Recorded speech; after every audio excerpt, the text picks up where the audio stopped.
The city of Air Lithian shimmered like a dream. Spires of woven moonstone spiraled high into the air, catching the golden rays of the setting sun and casting long, slivered shadows over the forest canopy. The silver leaf trees below pulsed with soft bioluminescence as twilight fell, their leaves glowing faintly like 1,000 stars scattered across green skies. Elves glided between terraces and walkways, their robes catching wind, their voices calm and harmonious like morning bells. In the spires of the council, High Arcanist Velquin paced with slow, deliberate steps. His emerald robes rustled faintly, inscribed with gold, threaded runes that flickered at his motion.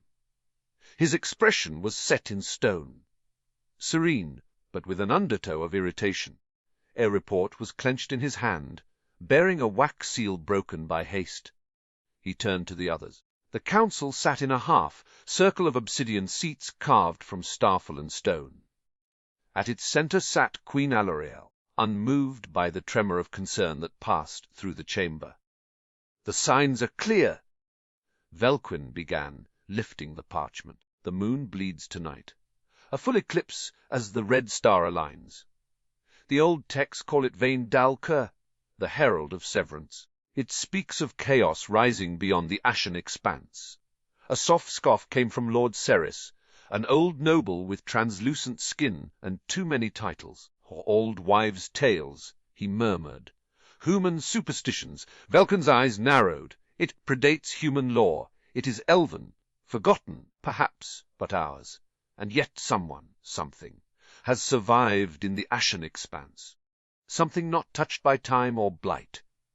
Murmurs filled the chamber. Queen Ariel raised her hand, silencing them all. "The Ashen Expanse is dead," she said, voice cold as frost. "Our ancestors turned it to glass when the first flame was betrayed. No life endures there.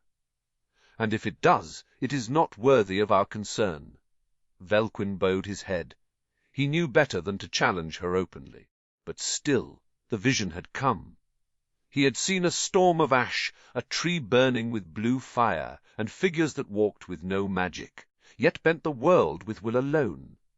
Far to the south, in the scorched lands known as the Ashen Expanse, night fell like a hammer. The sands here did not shift like in the deserts of men. They whispered. They remembered. Kyle, chieftain of the Ashwalker tribe, crouched low, running his fingers through the ground. The grains were warm. Warmer than they should be after sundown. "Raya," he called softly. A young woman stepped forward. Her eyes were pale, almost colorless, but they glimmered in the dark like cut quartz. She was marked with soot, paint in spiraling symbols, her hair braided with bone and glass beads. A seer, and one of the few left. "I saw it again," she whispered. "The sky goes red, a silver tree breaks apart. Then a city drowning in moonlight." Kale frowned. "How far?" She pointed northeast, beyond the bone line, toward the green lands. He looked up. The stars above were shifting, as they always did before a rift storm. But this night the moon had taken on a new hue, a deep crimson, glowing like a wound that refused to heal. Behind them, the tribe's tents and sled crawlers were being packed in silence. The Ashwalkers had survived here for generations, wandering the ruins of a forgotten war. They did not farm. They did not cast spells. They survived because they adapted. And now, for the first time in 30 years, the heat beneath the sand was rising again. The earth was waking up. In Air Lithian, a garden of impossible beauty stretched beneath the eastern spires. There Velquin stood alone, eyes tracing the eclipse as it swallowed the moon in fire and shadow. A silver petal drifted down onto his palm. It turned black before it touched his skin. His blood froze. He turned and rushed to the inner sanctum, descending a spiral of crystal stairs into the sanctuary of records.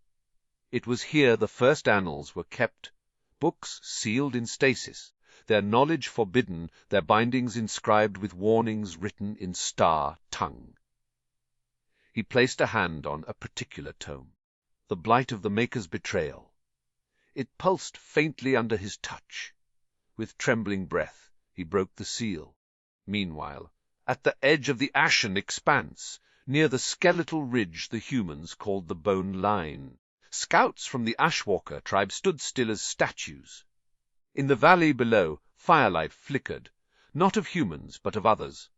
Sleek, polished armor glinting beneath pale cloaks. Boughs carved of silver thorn wood, floating stones pulsing with magic. "F-kind," whispered one of the scouts. "Just like in the tales. Another spat. They come here now, after all this time. They think we've forgotten."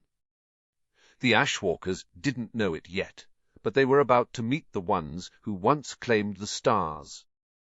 The ones who thought themselves eternal. And in a matter of weeks, they would break that illusion forever. The Ashen Expanse was a graveyard of fire and memory. Where others saw lifeless stone and charred plains, the Ashwalkers saw paths. Where others heard silence, they heard whispers of buried truths.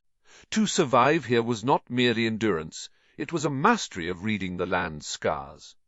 At dawn, the tribe moved. Dozens of sled crawlers, bizarre machines powered by heat coils and bound wind staves, glided over the glass-like dunes. Around them walked cloaked figures with curved blades at their hips and goggles strapped to sun-weathered faces. At the front rode Kale, face set in flint like focus.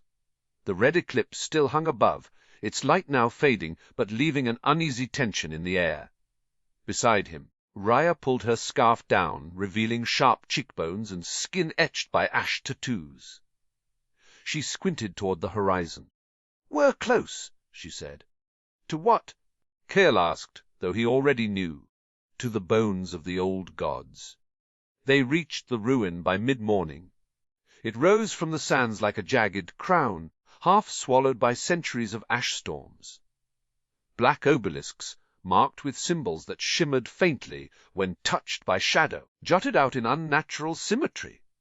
Most of the tribe stayed back, but Kyle, Raya, and the quiet warrior Thorn advanced. Thorn never spoke unless necessary. His left arm was wrapped in a strange iron gauntlet, too old and alien to be of modern forging. The others called it the remnant arm, a relic found in the ruins of a temple swallowed by molten rock. Only Thorn had been able to wear it without it consuming his mind. As they approached the structure's archway, Raya's breath caught. She dropped to her knees, placing her palm flat on the obsidian threshold. "It's humming," she whispered. "Like it's remembering something." Kel knelt beside her. "There's no magic here," he said. "Not in the elven sense." "No," she said. "It's older than that. It's not cast. It's bound, fused with intention." Thorn pressed his hand to the wall. The remnant arm flared briefly with pale blue sigils. The obelisks responded, a low rumble. Stone grinding on stone, the entrance opened. Inside was not darkness, but light. They walked into a chamber unlike anything Kale had seen. Walls of smooth black metal, inscribed with runes, spiraled into glowing lines. Floating lenses drifted slowly in the air, reflecting impossible angles. In the center, a monolith hovered above the ground, humming like a sleeping heart. Raya stepped forward and placed her hand on it. A jolt, she screamed, but did not let go. Visions poured into hurt, trees burning with blue fire, machines with no souls walking across the sky, elves forging armor of thought and flesh, humans with eyes like suns, tearing down starships with bare hands, and then the fall, the sundering. The curse that turned this land to ash, she collapsed. Kale caught her before she hit the ground. "Raya, speak!" She opened her eyes, dazed. "They tried to wipe us out," she murmured. "But the elves." Something older. But the elves, they buried the truth. They locked away our ancestors' knowledge, left us here to die in their shame. Kale looked up at the monolith. "And yet it waited for us." Thorn pointed toward the far wall, where a series of reliefs glowed with fresh light. Among them, an image of humans and elves standing together, followed by one of them torn apart in war. Then, below that, a final panel. Two figures, one cloaked in stars, the other in ash, standing side by side against a great shadow. Far to the northeast, in the soft lands of green and silver, the elves began their own expedition.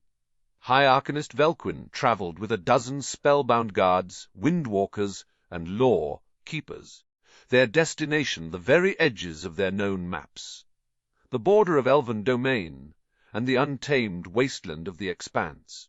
Velquin's thoughts raced.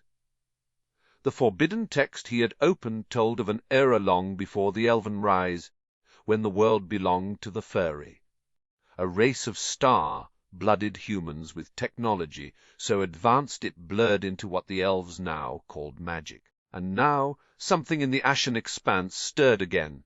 He refused to believe humans, modern humans, could pose any real threat. But forgotten knowledge, that was something different. "We'll set camp at the bone line," he ordered, "and send word to Erlithian. This land may not be as dead as we thought." 2 nights later, beneath the light of a now pale moon, Kyle stood atop a dune, overlooking the glimmering lights of a foreign encampment. He had seen their kind before, during his childhood, watching from the shadows as elven diplomats came to scavenge and sneer. Their arrogance was palpable, their movements too graceful, too rehearsed. He spat. "Let them come," Thorn said beside him, sharpening his blade with a stone infused with heat crystal. "We've buried gods before." Raya stepped between them, her face unreadable. "No," she said, "we don't bury this truth. We show them. We let them see what they feared to remember." Kale hesitated. "We let them live. We let them understand," Raya corrected. "And if they can't, then we bury what's left." The first meeting did not begin with words. It began with tension, the kind that thickens the air until it can be cut with a knife.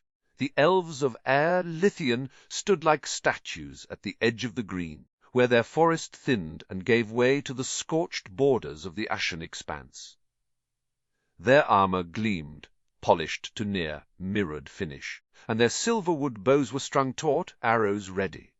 They stood in measured rows, elegant, perfect. Across the shallow ravine, the Ashwalkers emerged from a sandstorm haze, their cloaks tattered, their faces sun-scarred and sharp with hunger.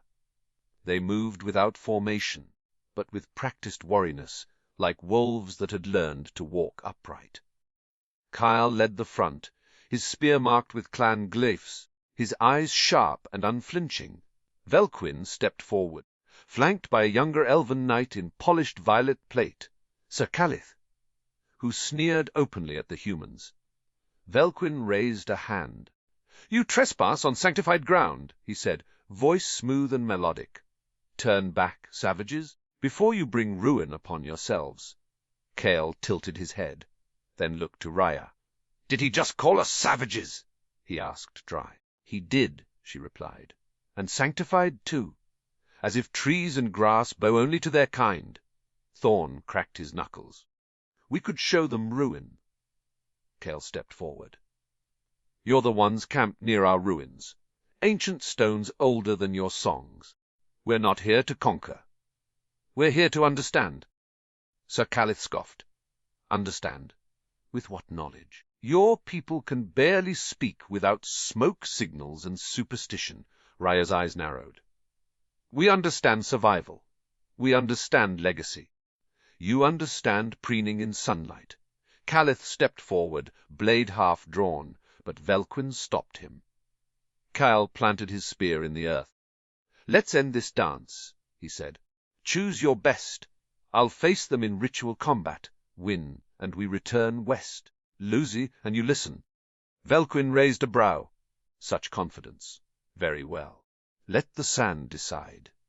The duel took place on sacred neutral ground, a cracked stone dais near the bone-line cliffs, a remnant of an ancient platform from the First Age, now warped by time and heat, but still strong. Calith stepped onto it with a flourish. His armor whispered with magic as it tightened, runes igniting along the pauldrons. Kyle wore no armor, only desert leathers and his ash-forged spear. Raya stood in silence, her hands clasped. Across from her, Velkyn watched with vague curiosity, not concerned, but intrigued. The signal was given. Calith struck first, his blade a blur of silver and violet fire. Kyle ducked, pivoted, and delivered a stunning elbow to the elf's midsection. Calith stumbled, shocked.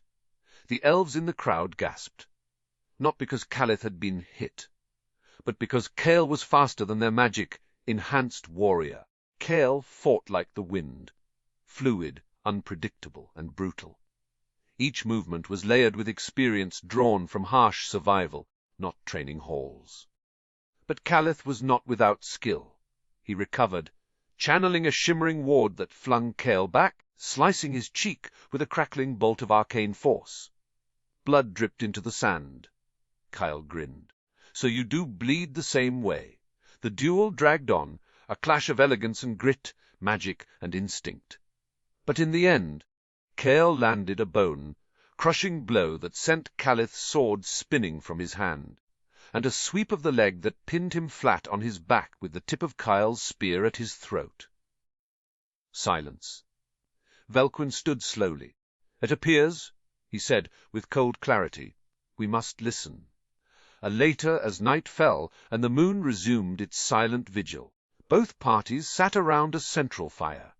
No spells, no weapons. Raya unrolled a parchment made of treated beast hide and laid it flat. "What you see," she said, "is what we found beneath the black monolith." Velkyn leaned forward. The diagrams made no sense at first, strange geometric glyphs and faded illustrations of machines, energy flows, even possible star maps. "This language?" he murmured. "It isn't Elven." "It's pre-Elven," Raya said.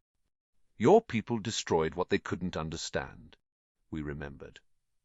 Our ancestors passed it down as stories. Until we found proof, Kael added, we believe something ancient is stirring beneath the earth. A blight, a construct. We don't know yet, but we saw the signs. Velkyn was no fool. He'd seen the silver petals turning black. He'd felt the unease in his dreams. He couldn't ignore this.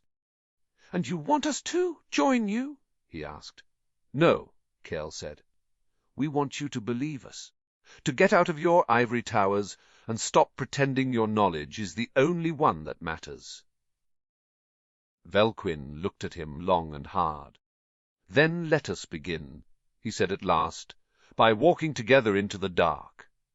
The following morning, the first joint expedition into the blighted zone began. Elven windwalkers hovered above the ground, casting light orbs to push back the gloom. Ashwalkers scanned the terrain, whispering warnings from generations of past, down survival. And as the green of the elven woods faded behind them, the earth grew strange. Trees twisted into spirals. The wind carried voices that didn't belong to either race.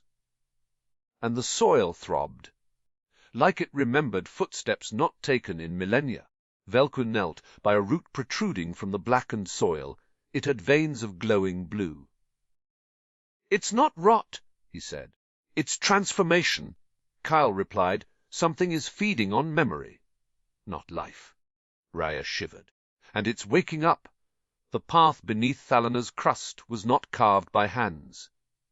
It had grown. A tunnel veined with crystalline vines and pulses of dim, unnatural light stretched beneath the Blightlands. It was neither stone nor wood, but something in between, grown from the roots of memory, saturated with forgotten energies. The joint party of elves and ashwalkers moved in silence, their lanterns muted by the phosphorescent glow of the tunnel walls. Velkyn walked at the front, his fingers brushing the strange surface. "It reacts to thought," he murmured. "When I focus on warmth, it brightens. When I think of pain—" "Don't," Kael interrupted. "This place listens." Raya, behind them, trembled despite herself. "This isn't just a tunnel," she said. "It's a passage through a memory.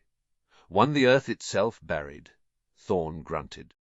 "And something's been unburying it." Hours into their descent, they came upon the first sign of desecration. A massive chamber opened before them, circular, with a spiraling platform descending into a chasm. At its center hovered a construct, partially awakened, partially decayed, a bipedal machine of obsidian and glowing runes.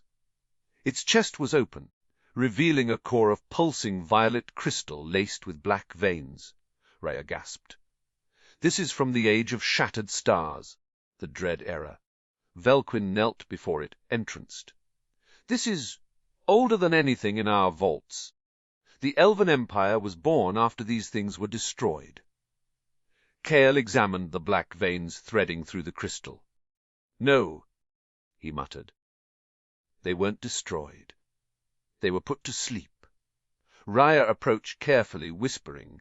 They were powered by soul bindings, fragments of living minds trapped inside. As she touched the construct's armor, the eye socket flared open. The room screamed. It wasn't sound. It was mind pressure, like thousands of voices compressed into a single wail of memory, grief, and rage. The elves staggered back. One windwalker collapsed, blood dripping from her nose. The construct's eye locked on Velquin. In a voice that sounded like metal tearing through sand, it spoke. "You buried me. You cast my mind into the pit and chained it with stars. I remember Tiechbachproel." Kael stepped forward, voice calm. "We didn't chain you. We weren't there. We're your descendants. We came to understand." The machine's gaze shifted. "You are ash-born," it rasped. "You carry the echo of rebellion, the flame of survival. But the ones behind you, they are gilded chains wrapped in flesh." Velquin stood his ground, despite the pain pressing against his skull. "We are not our ancestors." "Then prove it," the construct said, and shut down. Later, around a campfire near the ruins of a star-forged gate, the two factions debated. "The soul-binding technique," Velquin said, "was outlawed by the earliest elven councils. Yet this predates even that. It's as though our forebears learned it from someone else." Kael frowned. "Or stole it." Rhea unrolled the scrolls they had recovered. "The Ashen Expanse isn't just scorched land. It's a prison. These machines were buried beneath it after the war, a war neither side wrote about." Velquin rubbed his temples. "Which means we elves may have wiped out entire era of shared knowledge. One where humans were not lesser, but equals, perhaps more." Thorn added. "That thing woke up because something is calling to it. There'll be more." The following day, the group reached a sealed chamber deep in the roots of the ruin.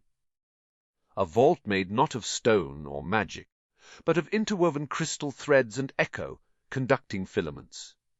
Rhea's hand glowed faintly as she approached. The vault reacted to her. Velquin whispered, "Only someone with ancestral resonance could unlock it." Kael glanced at her. "You're one of them." "No," she said. "I'm one of us. But they never took the legacy from my blood." The vault opened. Inside were 3 dreadstone constructs, dormant, and beside them an elven skeleton, perfectly preserved in a stasis field, bearing a sigil that matched the royal line of Air Lithian. Velquin staggered.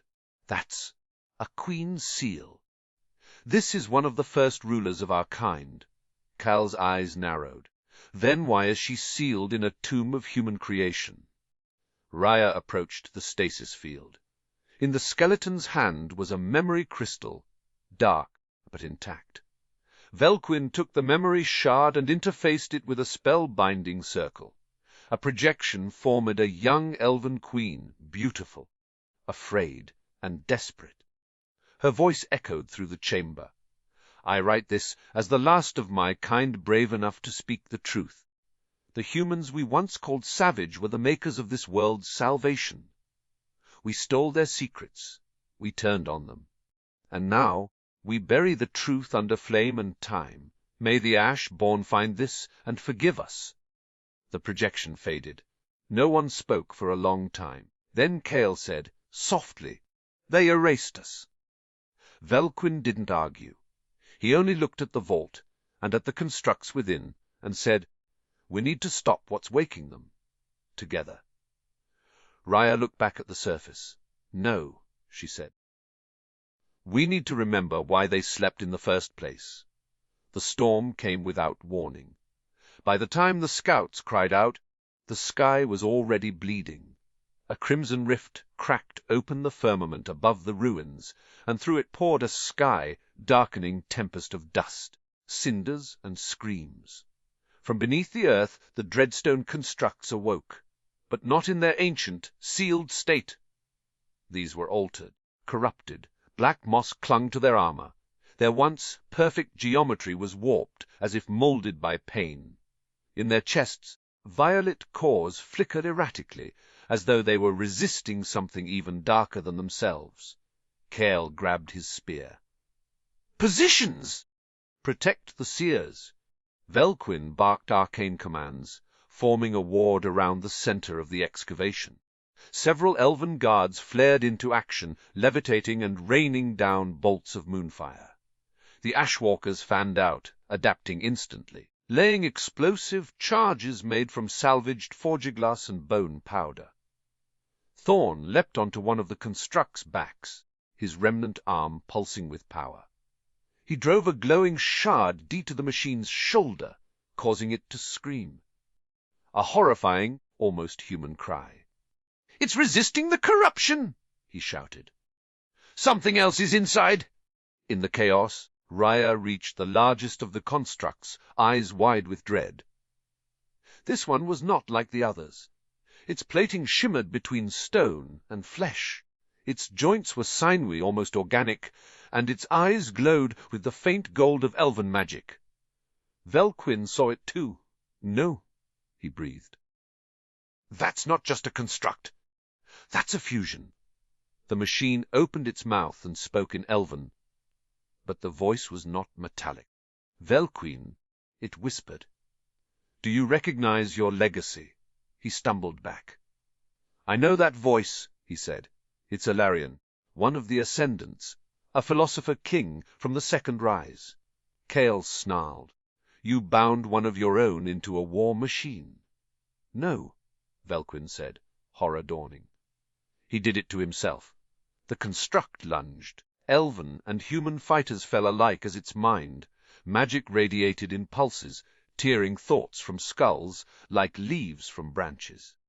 Raya tried to reach it with her voice. "Larian!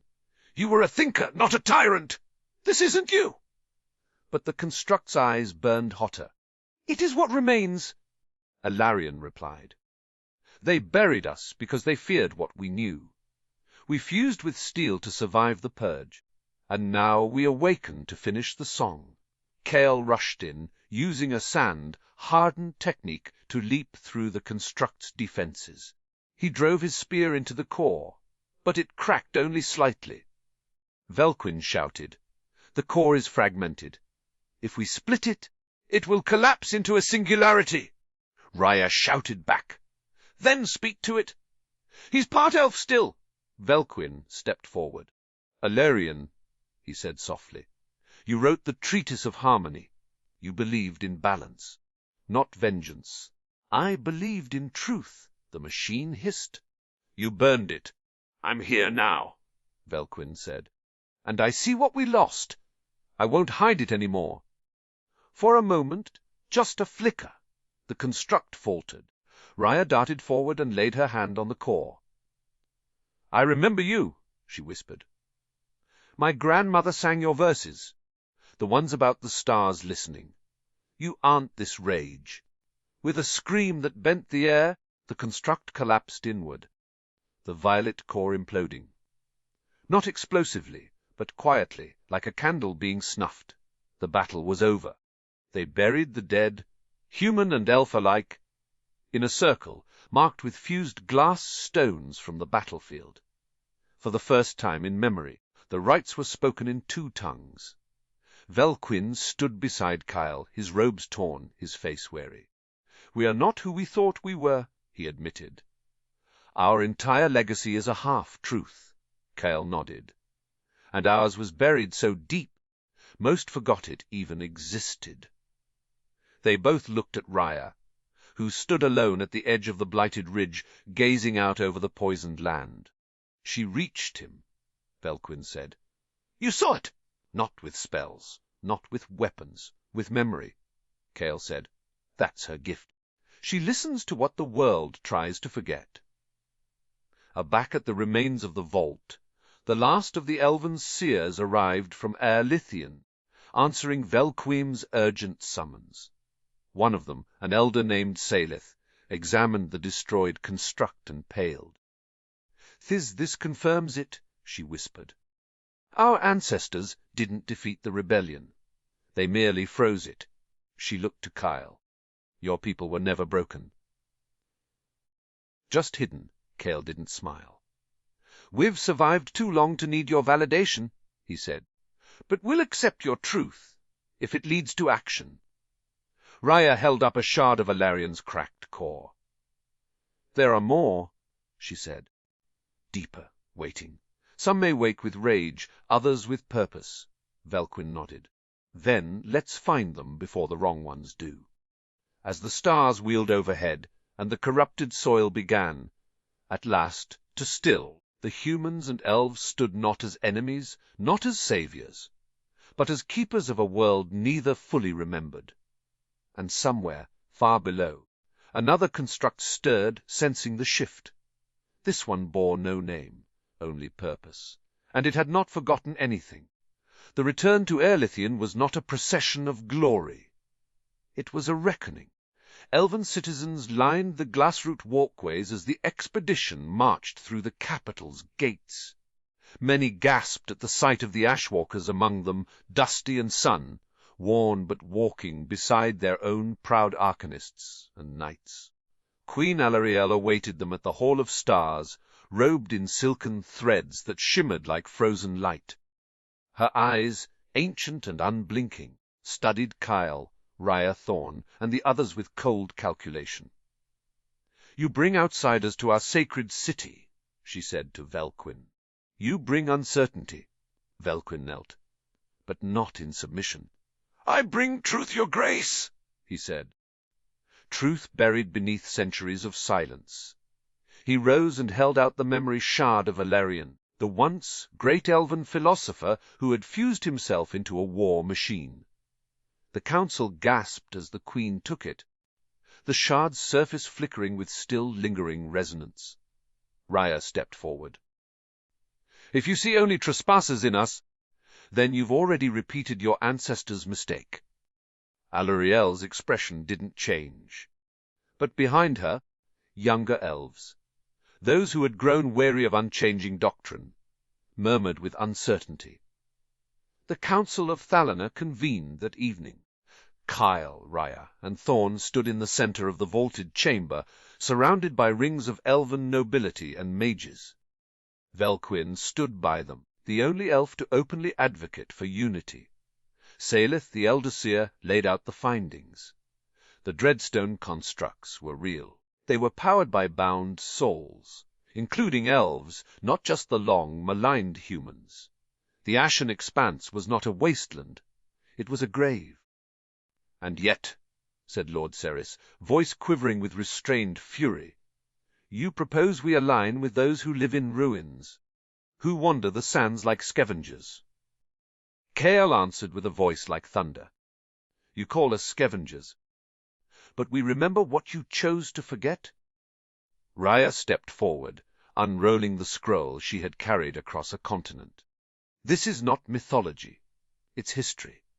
One you tried to erase. We lived with what you abandoned. And we found the means to stop what's waking beneath your lands." Alarielle stood. Her voice carried across the chamber like a blade unsheathed. "Then, if you speak of reckoning, let us invoke the ancient rite, the ritual of truth." Gasps echoed around them. Raya didn't hesitate. "I accept. The ritual of truth was not a trial, it was a reveal.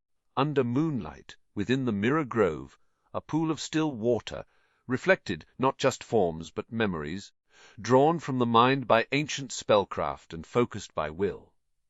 Raya stood barefoot on the obsidian dais, opposite the queen herself. Spectators watched as runes activated around the edge, humming with anticipation. The first vision erupted the fall of the first era, with humans wielding relics of impossible power, battling against beings of light and song. Early elves, twisted by ambition.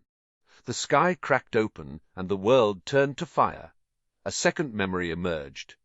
Alarion, fusing with the Dreadstone machine, not out of rage, but to protect what remained. To be a sentinel. A third, the Elven Purge, removing not just dangerous machines but history itself, rewriting the tale to glorify their rise. Queen Alariel's mask broke. The final vision showed a child human, singing an elven song from memory. Proof of shared legacy. The mirror stilled. Silence. Alariel turned and walked away, vanishing into the whitewood grove. She never returned. By morning, the council was broken. Velquin stepped forward to address the people. "I do not ask you to surrender your pride," he said, "only to question its foundation." He raised a new banner, one bearing both elven silver leaf and the Ashwalker flame sigil entwined. The world is changing again, and the shadows beneath us stir. We can no longer afford to walk alone. Among the crowd, elven youth stepped forward, many laying down the sigils of nobility and raising makeshift pins of unity. For the first time in over 1,000 years, the city bowed to change. Back in the Ashen Expanse, not all were so eager to embrace unity. In the deep caverns beneath the Blightlands, a construct moved, larger than any the party had encountered. It had no name, no soul fragment. It was built for annihilation. It activated without memory. Only protocol. Its directive was simple: purge all contamination, restore the cycle, reset the balance. And now that the city of Air Lithian had opened itself again, it would be the first test. As Kael and Raya watched the new alliance form in the green towers of Air Lithian, a messenger bird arrived, burned at the edges, frantic with magical urgency. Velquin read it and paled. "They're coming." Kael didn't ask who. He already knew. Raya turned to the horizon. The last guardian is awake. The sky broke at dawn. Above the city of Air Lithian, clouds spiraled into a maelstrom. The sun was swallowed by a ring of shadow as the last of the Dreadstone guardians descended from the ashen sky. Not flying, but falling, like a blade cast from the heavens. It struck the outskirts of the city with a soundless tremor. Trees wilted. Magic dimmed. The ground cracked open. And from the fault emerged the final construct, larger than towers, plated in obsidian, veins of liquid gold writhing beneath its armor. Its voice was not a sound, but an invasive force of thought. Thalanor fire eilidi, tccycles brikian, lutweated. Panic swept the city. Spires crumbled as the construct's first wave of shock rippled out, disabling wards and disintegrating lesser defenses. Its purpose was not to fight. It was to erase. Kael and Raya stood at the newly formed Council of Kin as the first tremors hit. "The barrier's falling," a mage cried. Velquin's voice rang clear. "Then we must not hide behind it. We meet this together." Elves, still unsure days ago, now moved with purpose. Ashwalkers, once exiles, now led entire formations. Thorn rallied the Blightforged, a group of warriors armed with relic shards retrieved from the ruins. Raya laid the memory crystal of Ilarion on the war table.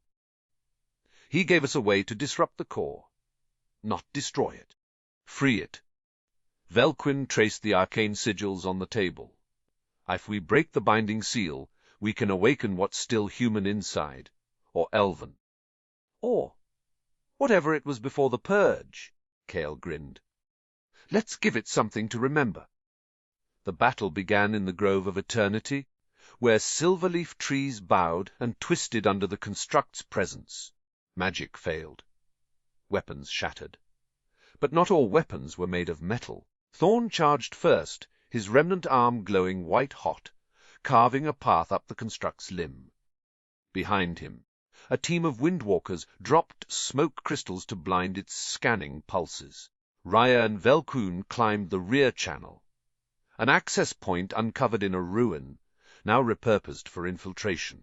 Inside, they found a chamber of dreams. Dozens of bound souls, trapped in fractal light, humming in eternal agony. Memories screamed through the air. Some elven, some human, all forgotten. Velquin knelt. They used minds to keep it running. Thousands of them. Raya stepped into the light. She sang. Not a spell, but an ancient lullaby. One passed down from her grandmother, who'd learned it from a grandmother before her. The chamber pulsed. The construct hesitated. Outside, Kel saw the giant pause mid-strike. "Now!" he shouted. Thorn threw the shard spear, one of Alarion's fractured memories, directly into the core socket. It struck. The golden veins turned white. Inside, the construct's mind unraveled. It was no longer a machine. It was memory, trying to remember what it once was. Children laughing in a green field. Scholars debating under mirrored towers. The war. The betrayal. The forgetting. And then, the face of Raya, singing. The construct fell to one knee. Its voice was softer now. "Do you remember who we were?" Velquin answered. "We do, and we won't bury it again." The core cracked. Not in destruction, in release. Light poured out like water, washing across the land. And then silence. When the storm cleared, the grove was shattered, but Air Lithian stood, and at its heart the first tree of reconciliation bloomed. A fusion of ash, root, and silver leaf. It glowed with a spectrum neither elven nor human, but something entirely new. Weeks later, under its shade, the new council of kin was formally established. Elves, Ashwalkers, Blightforged. Even scholars from distant isles joined hands in what would become the foundation of a new Thalanor. One that did not erase the past, but learned from it. Kael was offered a seat. He declined. "I'll walk the sands," he said. "Make sure the next ghost we forgot doesn't wake up angry." Raya remained. Her title became Lawkeeper of the Cycle, tasked with maintaining the full memory of the elves' rise, the humans' fall, and everything between. Velquin served as ambassador between the peoples. His arrogance was gone, replaced with humility. He was once a high arcanist. Now he was just a student. At night, the new tree whispered to the wind, and if you listened closely, you could hear both voices of ash and leaf, singing the world back into balance.